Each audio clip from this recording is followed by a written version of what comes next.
Now, longtime viewers will know that I'm a skeptical person by nature. I'm skeptical of pretty much everything, which of course why I've questioned the fervor of which some of the Democratic Party and the news media have pushed this Russia hacking narrative, right? Now, did the Russians hack the election to help Trump? I have no idea. I can't really say. But I can say that some in Trump's inner circle have had some pretty interesting ties and that have definitely lied about meeting with the Russian ambassador during that campaign. We know that. That's verified from inside the White House. That's information that we actually know. Okay. So, look, there's been a lot of shady stuff going around. What having to, stuff having to do with like this bank in Pennsylvania that was, being pinged by a Russian bank. All sorts of weird little coincidences, right?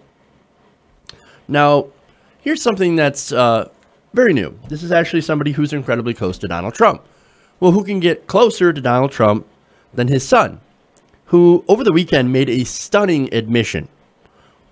For that, I go to the Washington Post. Now, Donald Trump Jr., the president's son, had said in a statement on Sunday that a Russian lawyer with whom he met in 2016 claimed that she could provide potentially damaging information about his father's likely Democratic opponent, Hillary Clinton. So again, this is during the campaign. And so he gets a message through an acquaintance. And this acquaintance is like, hey, man, I know somebody who says she's got information on Hillary. So why don't you set up a meet? It's like, I'm going to set up a meeting. Why don't you show up and you can get this damaging information? Now, Donald Trump Jr. is like, yeah, okay. We're running a campaign against Hillary Clinton. Okay, you got information. I'll go to meet it. So again, this is Donald Trump Jr. saying on Sunday, yes, I met with somebody who said she had information that was damaging against Hillary Clinton and that she would provide it to the campaign. The weird thing is, the thing about it is that she is, of course, a Russian national. Uh-oh. She's actually a lawyer, and we'll get into more information about who this person is later on. So, look, knowing that this person is a Russian national who has represented the Kremlin, it looks a little bit like collusion. I'm just saying, or at least an attempt at collusion. So right there, hands down, evidence of at least attempted collusion. Wonderful. Now, and again, I'm not saying this very lightly. Okay. Now, more details. Now, he said that he had agreed to a meeting at Trump Tower in New York, but he was offered information that would be helpful to the campaign of his father. Now, at the meeting, which also included Jared Kushner and then Paul Manafort. Now, Manafort, of course, has his own ties to Russia through Ukraine. Now, this lawyer said that she had information about Russians funding the DNC and Clinton, which would have been quite an exceptional twisty twist, except, again, like a lot of things, there doesn't seem to be any evidence that backs that. So it was so outlandish that Donald Trump Jr. apparently was like, nah, man, no way. There's nothing usable here. That makes no sense. Trump Jr. said that her comments during the meeting were vague, ambiguous, and made no sense, and that she had changed the subject to discuss a prohibition that the Russian government placed on the adoption of Russian children as retaliation for sanctions imposed by Congress back in 2012. So, look, let me tell you. So there's so much in this story that I'm very, very skeptical of. I'm skeptical of his side. I'm skeptical of her side. I'm skeptical of everything. Okay. We're not dealing with very honest and trustworthy people. Okay. So basically, it's his word about the context of the meeting. So he's asking you, hey, man, this is what we talked about. We didn't talk, like, she didn't have any information in this meeting. But I did have a meeting with a Russian national that I also didn't really say anything about. Okay. Now, you also ask you to take his word for it when he says that his father, quote, knew nothing of the meeting or of these events, and that the campaign had no further contact with the woman after their original 20 to 30-minute session. Now, we don't know what, if he did or if he didn't. So this is the problem with dealing with a family of serial liars. They're pathological. You don't know who's telling the truth. Okay? And now, interestingly enough, this entire admission was actually Donald Trump Jr.'s defense for not actually disclosing this meeting. The president's son did not disclose the discussion when the meeting was first made public by the New York Times on Saturday, and did only so on Sunday as the Times prepared to report that he had been offered information on Clinton at the session. Now, the meeting suggests that some Trump aides were in the market to collect negative information that could be used against Clinton. At the same time, the U.S. government officials have concluded Russians were collecting such data. Now, Trump officials have vigorously denied they colluded with Russia in any way, and that actually might be the truth. Okay? So, you know, look, we got to see more evidence about this, right? At the same time, it doesn't seem for lack of trying. In his statement, Trump Jr. said that he didn't even know the lawyer's name. Now, she is, of course, Natalie Veselnitskaya, before attending the meeting at a request of the acquaintance. He said that after pleasantries were exchanged, the lawyer told him that she had information that individuals connected to Russia were funding the Democratic National Committee and supporting Ms. Clinton. Quote, no details or supporting information was provided or even offers. It quickly became clear that she had no meaningful information, saying he concluded that claims of helpful information for the campaign had been a pretext for setting up the meeting.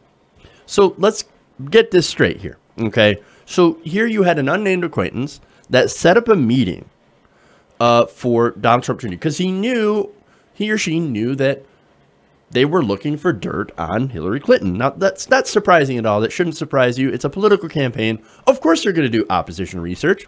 Of course they're going to find any source that says, hey, man, I got some dirt on Hillary. You want to hear it? Yeah, of course I want to hear it. Like, think about it this way. If the Hillary Clinton campaign heard somebody, an unnamed acquaintance to the Hillary campaign, or John Podesta or whatever, said, hey, we got some massive dirt on Trump. Let's set up a meeting. You don't think that, somebody related to the Hillary Clinton campaign is going to go to that meeting? Of course they are. Now, what they didn't know, I guess, or maybe they did, that it was a foreign Russian national. So, okay. Anyway, now, and it's important to know, like, if they knew ahead of time that this person was a Russian, okay, connected to the Kremlin, then yeah, that would be possible collusion. If they didn't know, well, they still should have disclosed it either way, and that's one of the biggest problems of this whole thing. But anyway, now, so he goes based on this, we've got information about Hillary, and then finds out that that's just a pretext for getting into a meeting. Great. Now, again, Don Jr. saying, hey, look, we're open to anybody that's got dirt on Hillary. I don't care who they are. But we didn't go with it because she didn't have the information that we wanted. So we're like, no. So while they did not collude in this case, it wasn't for lack of trying. Meaning if the information had been legit and damaging to Clinton, and they knew she was a Russian national, I don't think they would have had any problem colluding with this person if it meant getting dirt on Hillary Clinton. It's sort of an amazing admission, and this is the defense. Now, let's give you a little bit more information about this mystery acquaintance that actually set up the meeting. Now, in a statement, Trump Jr. said he was approached by the meeting by an acquaintance he knew from the 2013 Miss Universe pageant. Now, he did not name that acquaintance, but in an interview Sunday, Rob Goldstone, a music publicist who was friendly with Donald Trump Jr., told the Washington Post that he had arranged a meeting at a request of a Russian client and had attended it along with Veselnitskaya. Goldstone had been active with the Miss Universe pageant and works as a manager for Emin Aglarov, a Russian pop star whose father is a wealthy Moscow developer who sponsored the pageant in the Russian capital back in 2013. He said Veselnitskaya wanted to discuss ways that Trump could be helpful about the Russian government's adoption issue should he be elected president. So now we're getting into what she wanted. Now, apparently, she's like, oh, worried about the kids, right? Well, we've got to do this adoption thing because right now, American families are banned from adopting Russian children, which seems like a strange thing to bring to Donald Trump Jr. Now, we'll get into that in a minute. Now, again, more about the lawyer herself, more interesting connections. Veselnitskaya's client role includes individuals and companies close to the Kremlin. She has for the past several years, been a leading advocate around the world to fight Magnitsky Acts. Now, these are sanctions intended to rebuke Russia for human rights abuses, and they're named after Sergei Magnitsky, a Russian lawyer who died under mysterious circumstances in a Moscow prison after exposing a government corruption scandal. No, nothing shady about that, guys. Moving on. Now, the meeting occurred during a period of intense focuses on the Magnitsky sanctions. That is 4 days after the Trump Tower session on June 9th. Veselnitskaya was in Washington attending a House Foreign Relations Committee hearing that discussed those sanctions and other aspects of U.S.-Russia relations. That evening, a film critical of those sanctions and the story behind them was showed at the Newseum. And on June 15th, Veselnitskaya was featured on the Sputnik News website, criticizing the sanctions and the leading advocate, William Browder. Now, William Browder is a financier who left Russia a decade ago amid concerns about corruption, including that exposed by Magnitsky, the lawyer, and the auditor that he had hired. Browder also led the lobbying for the Magnitsky's passage in 2012, a vote that infuriated Vladimir Putin. Now, Vladimir Putin retaliated by halting American adoption of Russian children. Now, that adoption issue, again, okay. There's a lot of components. There's a lot of moving parts to this entire thing. So, this guy dies in prison under mysterious circumstances after exposing corruption within the government of Russia. So, other countries, in retaliation to this, put up these sanctions in 2012. Putin didn't like the sanctions, so he said, oh yeah? Well, you American dogs can no longer adopt our children. So this lady comes from Russia to go and lobby Trump and talk to Donald Trump Jr., claiming that she has dirt on Hillary Clinton that can help his campaign, but that she wanted to talk about this Russian adoption issue and getting rid of these sanctions.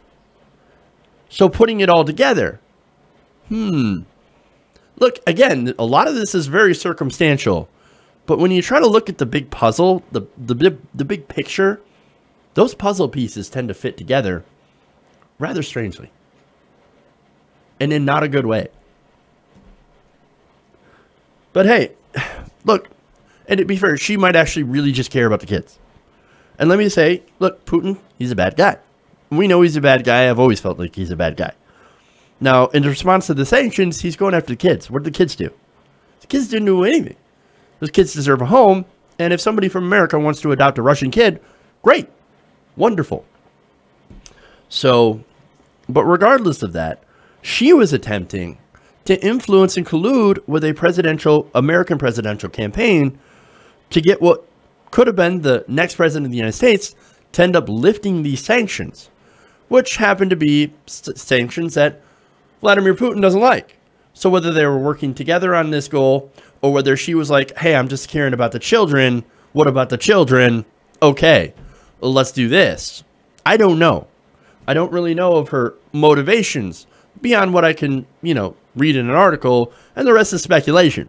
But nonetheless, here's what we have is an attempted effect at collusion. If Donald Jr. is to be believed, then the Russians may have attempted to meddle in our elections. Now, did that have a huge impact? I know it's controversial saying that. Like, no, they did not meddle at all. No. You have to understand that governments meddle in each other's elections. We've done it a lot. We meddle in almost everybody's elections. In fact, you had somebody who worked in the Clinton campaign who worked for Emmanuel Macron over in France. Now, Macron is a centrist neoliberal. So, of course, you had somebody who was, I believe it was working for John Podesta, or it might have even been John Podesta, or somebody. I'm not sure of the name, so don't quote me on that. But somebody from the Clinton campaign working for Emmanuel Macron. Come on. Right? So we influence, we meddle, we do all these things in elections. So it's not a controversial thing. And I'm saying, and I'm not saying that, oh my God, that's why Hillary Clinton lost. No, not at all. No, Hillary Clinton lost because she ran a shitty candidate. That doesn't change anything. There was a lot of voter suppression as well.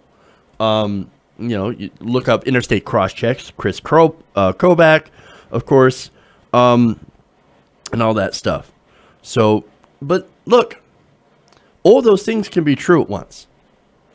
Okay, there's no one specific thing. All of these things can be true.